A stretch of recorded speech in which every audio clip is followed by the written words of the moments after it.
Bonjour à tous. Alors aujourd'hui, je vais montrer de manière simple, j'espère pédagogique, un exemple très très concret de redécoupe quasiment instantanée, de concaténation de grosses vidéos, tout ça quasiment instantané, puisque la force de Linux, c'est outre être gratuit, être beaucoup plus rapide que Windows et Apple. En plus, Windows et Apple, déjà, il faut payer pour les avoir, mais en plus, il faut payer des logiciels, parfois très chers, hein. Je pense notamment aux logiciels de montage vidéo.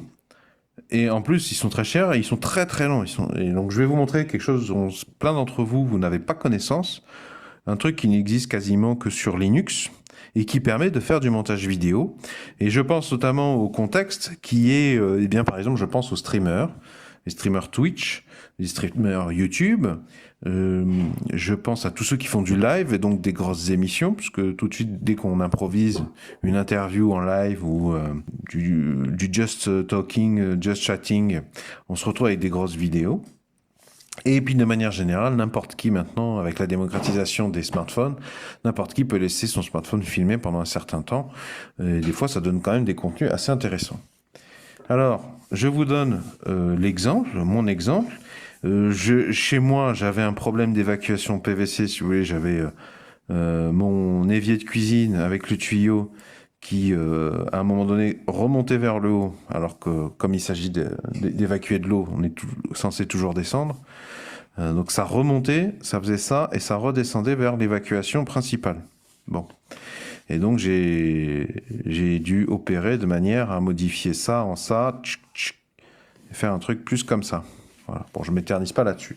Mais ça a duré plusieurs jours. Je me suis retrouvé avec des dizaines de vidéos pour un total, enfin, un dossier, si vous voulez. Moi, j'aime bien tout rassembler. Mon dossier, je sais pas, je vais dire ça à la louche, il doit y avoir une cinquantaine de vidéos pour un total de 7, 8, peut-être 9 gigaoctets. Et alors, j'ai commencé le montage. Le seul problème, c'est que j'essaie de travailler intelligemment, donc quand j'exporte mon montage, moi j'essaie de faire ça la nuit, de manière à optimiser le temps où mon ordinateur est disponible pour ma créativité d'humain, puisque moi, en tant qu'humain, ma plus-value, ce que je peux apporter, c'est ma créativité, c'est pas ma puissance de calcul. Donc, j'essaie de suivre une règle simple, c'est le jour de l'heure, de mon heure de réveil jusqu'à 19 heures, mon ordinateur doit être dévoué 100% ma créativité, donc je ne veux pas qu'il y ait de script qui tourne ou de calcul vidéo pendant cette période-là. Je décale les calculs vidéo et les choses proches à la nuit. Voilà. Ou à partir de 19 heures quand j'ai le cerveau cuit. Alors du coup, mon montage de mes vidéos, là, de mes 9 gigas de vidéos, de rush vidéo, ça a donné, grosso modo à la louche, hein, ça a donné une grosse vidéo d'1 heure et demie. Donc mes rushs sont au format MP4, comme souvent, et moi je sors en WebM, en point WebM VP9, parce que c'est ce qu'il y a de mieux pour YouTube, hein. Enfin, c'est ce que YouTube a choisi. Bon, c'est assez accessoire. Mais du coup, en une nuit, je n'arrivais pas à exporter ce résultat. Donc, j'ai fait des copier-coller et j'ai dit, je vais faire 3 dossiers et je vais demander, premier résultat, premier fichier de montage, je vais effacer les 2 tiers, je vais demander d'exporter le premier tiers. Ça, en une nuit, ça passe.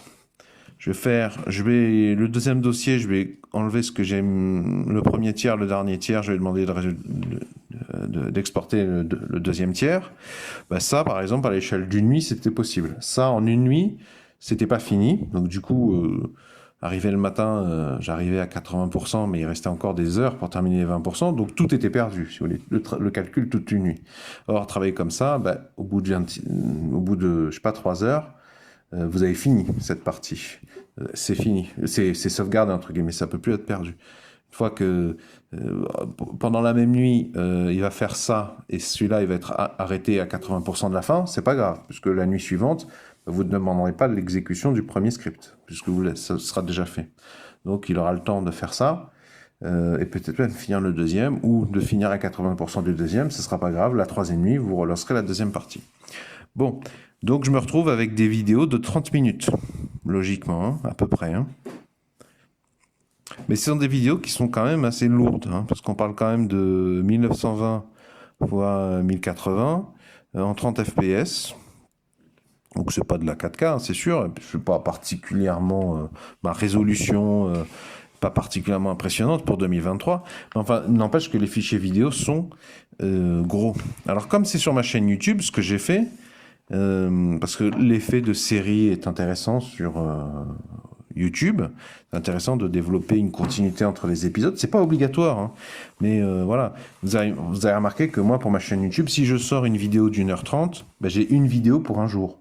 Si je fais comme ça par tiers, ben, j'ai 3 vidéos pour 3 jours. Et en plus, je peux même faire des économies sur la même miniature, les mêmes tags, la même description. Donc ça me fait moins de travail pendant 3 jours, voire même 4. Parce que c'est ça qui est beau, c'est que maintenant, là, aujourd'hui, j'ai publié le 3e. J'ai fait une seule miniature. Mais dans quelques semaines, quelques jours, je pense que je voudrais republier la vidéo d'1h30. Voilà. Simplement, il faut que je concatène. Il faut que je reconcatène mes différentes parties.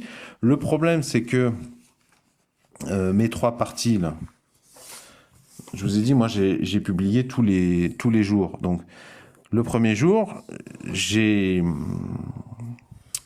publié la concaténation, je ne sais pas combien ça fait, ça, je dirais 2 gigas. Bon, je fais le mixage son, hein, je vous épargne le détail, mais à la fin, je rajoute une outro. Bon, ça dure, je sais pas, 2 minutes, hein, sur un truc qui fait 30, hein, donc ça, c'est pas proportionnel, hein, mais la taille de mes rectangles. Moi, j'avais gardé l'original de ça. J'avais pas gardé cet original. Donc, si vous voulez, j'avais jour 1, jour 2, jour 3.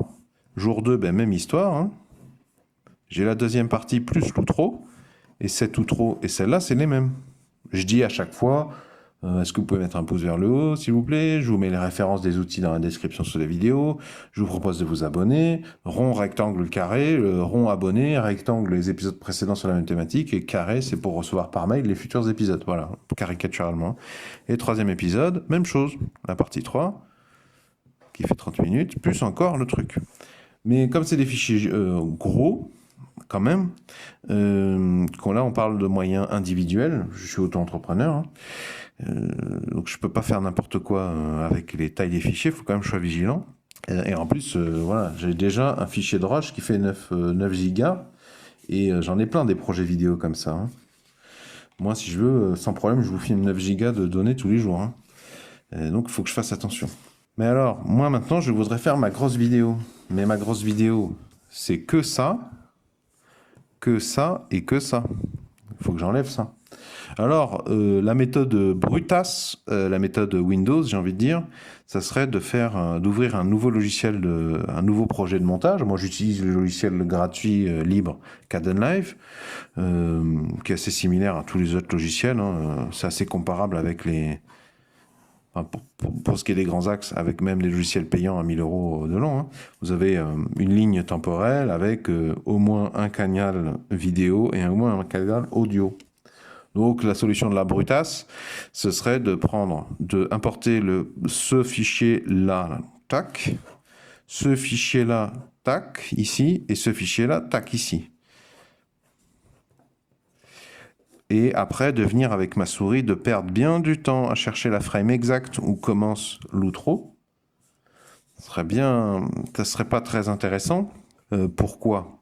Parce que je dis, il faut lancer une interface graphique, le logiciel, c'est lourd, il faut importer les résultats, donc manuellement, là, il faut importer les fichiers, ensuite il faut aller chercher les trucs, là, c'est parfaitement horrible et pénible, et surtout, vous allez perdre des données. Parce que là, quand vous allez demander l'exportation, il va refaire une exportation WebM du VP9 sur des fichiers qui sont déjà un passage de Rush MP4 à du WebM VP9. Donc vous allez perdre des données. Et puis en plus, vous allez perdre au moins une nuit. Parce que c'est probablement pas très très long, mais il faut relancer les calculs. Ça va être long.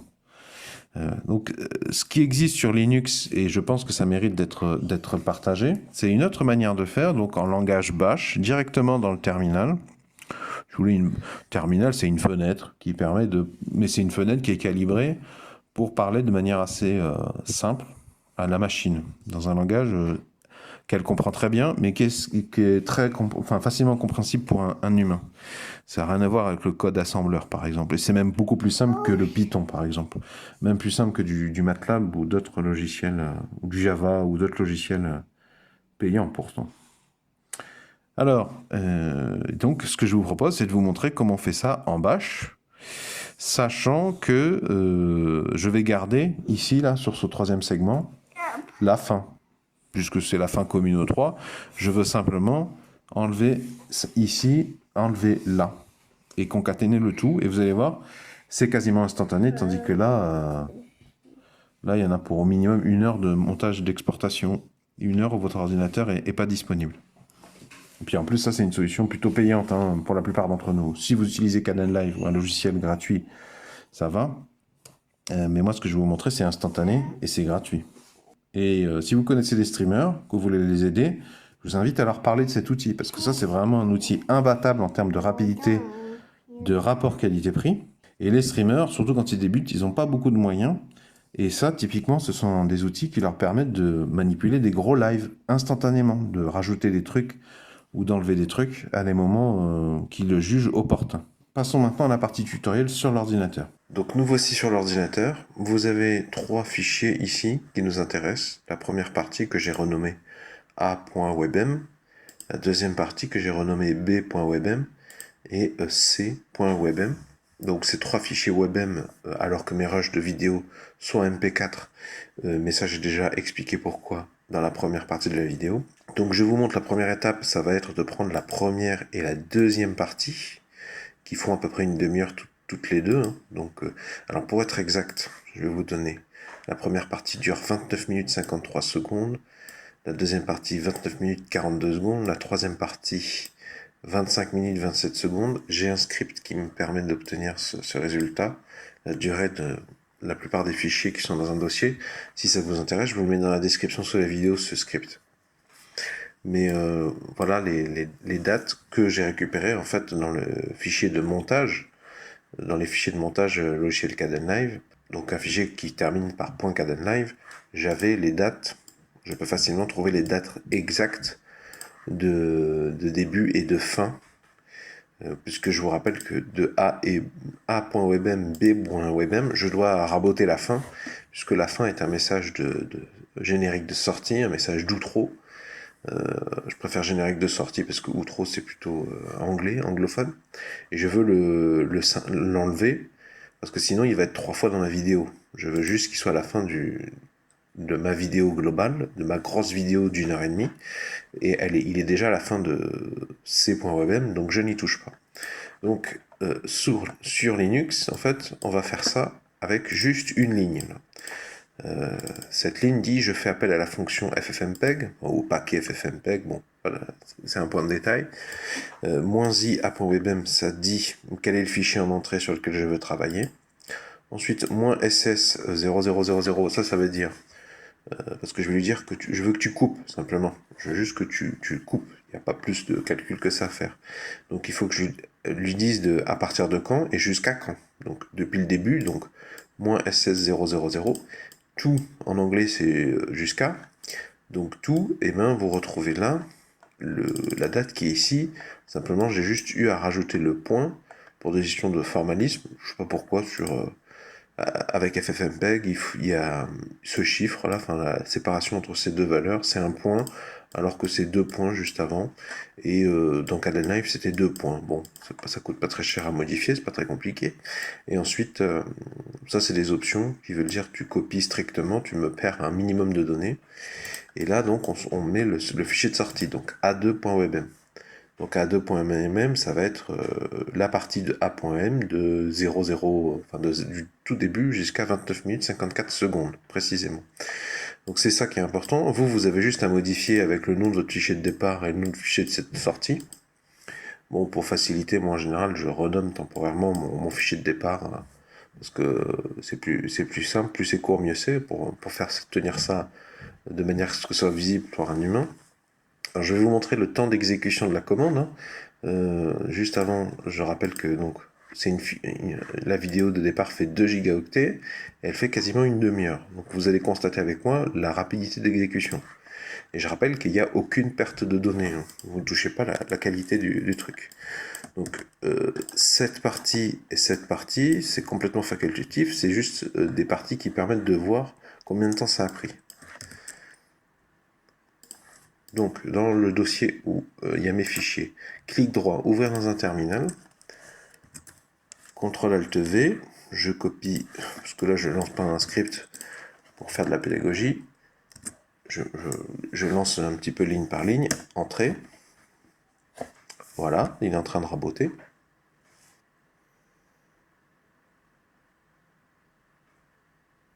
C'est terminé.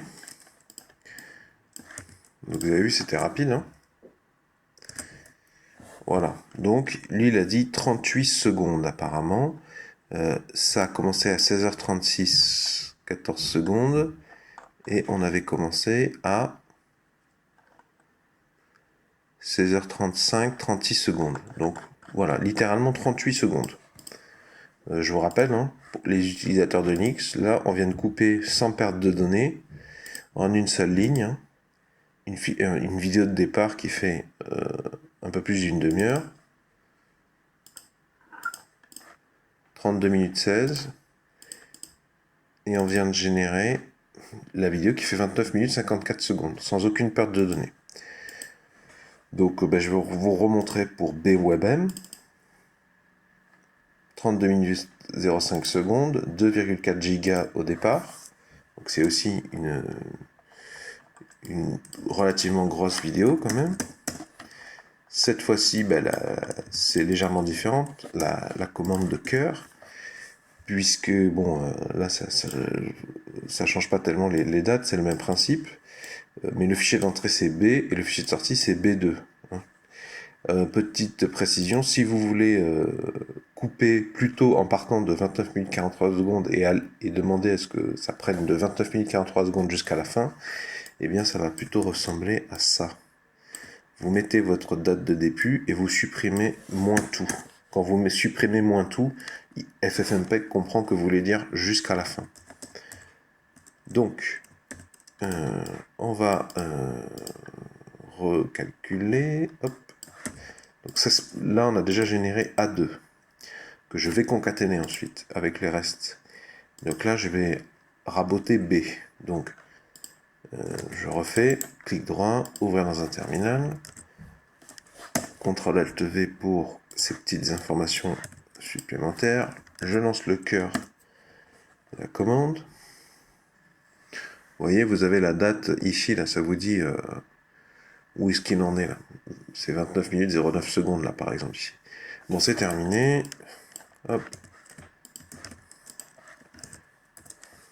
Ça a pris même pas 50 secondes pour travailler sur des fichiers vidéo de cette taille. Et on a bien B2. B2 qui fait 29 minutes 43 secondes au lieu de 32,05. Et c'est bien ce qu'on avait indiqué, hein, 29 minutes 43 secondes. Alors ensuite, étape suivante, je veux concaténer A2 avec B2 et avec C. Et alors ça, c'est très simple également sur Linux. Et c'est ça, une seule commande. Je vous demanderai de ne pas faire attention à mes brouillons en haut et en bas. C'est ça la commande. Donc là, ça fait appel à la fonction paquet mkv merge. Donc si vous ne l'avez pas par défaut sur le Linux que vous utilisez, c'est sudo apt install. Donc si vous ne l'avez pas déjà sur le système Linux que vous allez utiliser, eh bien c'est une commande de ce type. Bon, vous trouverez très facilement de la documentation. Donc je vous montre. CTRL-C, copier. Clic droit dans le dossier, ouvrir dans un terminal, CTRL-ALT-V. Alors attendez, je vais peut-être, pour que vous voyez le... Non, mais on va utiliser l'horloge cette fois-ci. Pour que vous voyez la durée d'exécution. Hein. On va concaténer une vidéo de 2 Go avec une autre vidéo de 2,4 Go plus une autre vidéo de 1,9 Go. Vous avez intérêt à vérifier que vous avez assez d'espace libre sur votre machine. Sur Linux, on fait CTRL-ALT-T pour ouvrir un terminal et on tape df-h. Et là, ça me dit, vous voyez, mon disque dur de 733 gigaoctets, il est utilisé à hauteur de 681 gigaoctets. Il me reste 16 gigaoctets Donc ça devrait le faire, puisque 2 plus 2,4, 4,4, 4,4 plus 2, bon, mais c'est bon, on n'est pas du tout à 16 Go. Donc j'appuie sur, on est à 13h41, on est d'accord, hein, 13h41. Vous avez le pourcentage de progression là, sur la construction du résultat du fichier vidéo en sortie total, donc on est déjà à 30%. Par contre, il faut faire gaffe à ce que vos fichiers vidéo ils aient le même nombre de pistes audio. Mais ça, c'est. Bon, normalement, je sais pas comment vous êtes pris pour faire votre montage, mais normalement, c'est déjà le cas. Et si c'est pas le cas, c'est très facile à résoudre. Je vous mets dans la description sous la vidéo un script qui vous permet automatiquement de convertir une vidéo avec un canal audio double ou stéréo en la même vidéo ultra rapidement, mais avec un seul canal mono. On est déjà à 69%. Il est 13h43. Je crois qu'on est parti. Il était 13h41. J'ai déjà oublié. 71%. Apparemment, il a attaqué le rajout de C.WebM. Donc c'est logique. Les chiffres indiquent qu'on est dans le dernier tiers, effectivement. Voilà. Alors, il a même l'insolence de nous dire combien de temps ça a pris. 1 minute 42 secondes. 13h43 affiché ici. Et donc j'ai bien une vidéo de 6,3 gigaoctets qui fait rigoureusement la durée, c'est rigoureusement l'addition des durées des trois fichiers. 1 minute 27 secondes, c'est bien l'addition de C.WebM plus B2.WebM plus A2.WebM. Alors attention, il ne faut pas se louper, il ne faut pas mettre A.WebM et B.WebM, sinon vous allez devenir fou. Vous n'allez pas comprendre pourquoi il y a des décalages, enfin des deltas dans les durées. Et donc, comme vous pouvez le voir, là, utilisateur de Linux et même Apple, vous avez acheté des logiciels payants et vous n'avez pas du tout cette rapidité, tandis qu'elle est gratuite sur Linux. Et c'est pas intelligent de opposer Windows à Linux. Vous pouvez avoir les deux sur votre machine. Il suffit d'installer Linux gratuitement à côté de votre Windows. Ça sert aussi très très fortement quand vous avez une panne sur votre système Windows. Le fait de pouvoir vous connecter en urgence sur votre système Linux, ça permet d'aller faire des recherches pour rechercher les solutions aux problèmes de vos messages d'erreur sur Windows. Et depuis la session Linux, on peut aussi parfois accéder aux fichiers qui sont sur la partie Windows. Quand il y a un fichier cassé, quand il y a un virus par exemple, ça peut être bien de pouvoir passer par Linux pour remplacer un fichier défectueux ou vérolé du système Windows, de manière à le réparer, pouvoir redémarrer. Donc je vous laisse imaginer la rapidité que vous avez perdue, que vous n'avez pas sur Windows et Apple, et le pognon que vous gaspillez, l'impact que ça a sur votre productivité, sur votre travail de bureautique, qui est déjà pas marrant, mais en plus si on se rajoute des contraintes, c'est encore moins marrant, et puis sur votre créativité, oui, quand vous devez imaginer des nouveaux systèmes pour gérer vos contraintes familiales ou personnelles ou entrepreneuriales, c'est bien d'avoir une machine qui respecte votre temps et votre pognon. Donc je vous encourage fortement à prendre des mesures derrière. Une mesure simple, c'est d'installer Linux gratuitement, au moins à côté de votre système Windows. Naturellement, le jour où vous aurez un problème sur Linux, vous aurez au moins un mécanisme de secours qui va enclencher une découverte approfondie de Linux.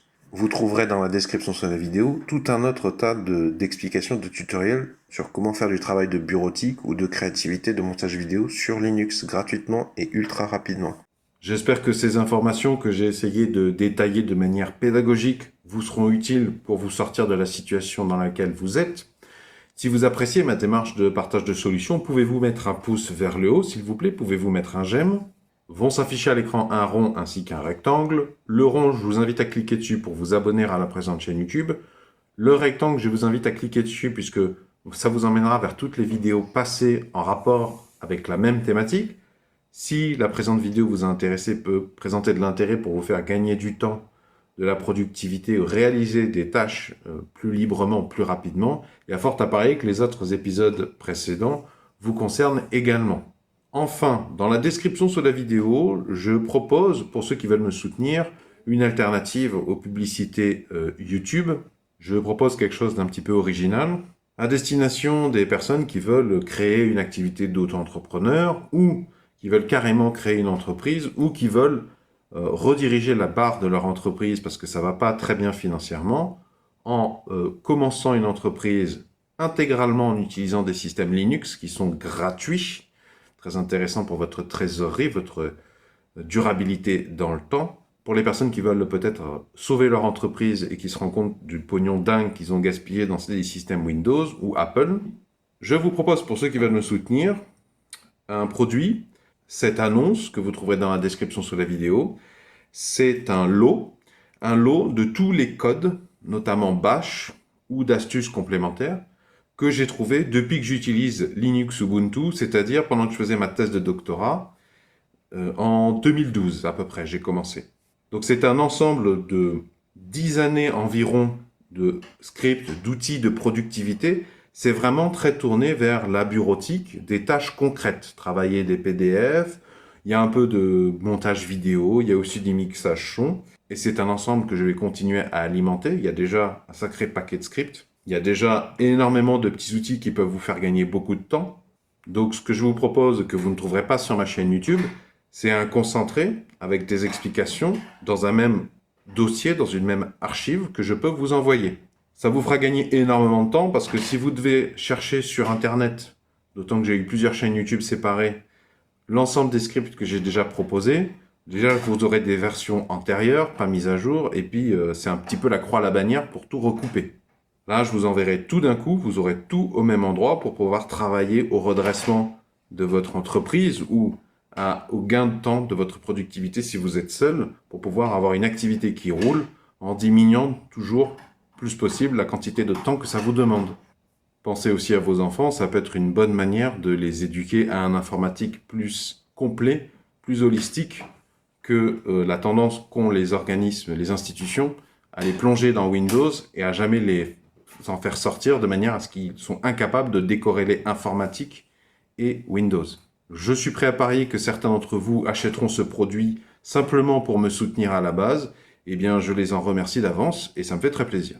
Je pourrais me contenter de faire des appels aux dons via PayPal, Tipeee, Utip, que sais-je, mais je trouve ça quand même plus constructif et original de proposer autre chose.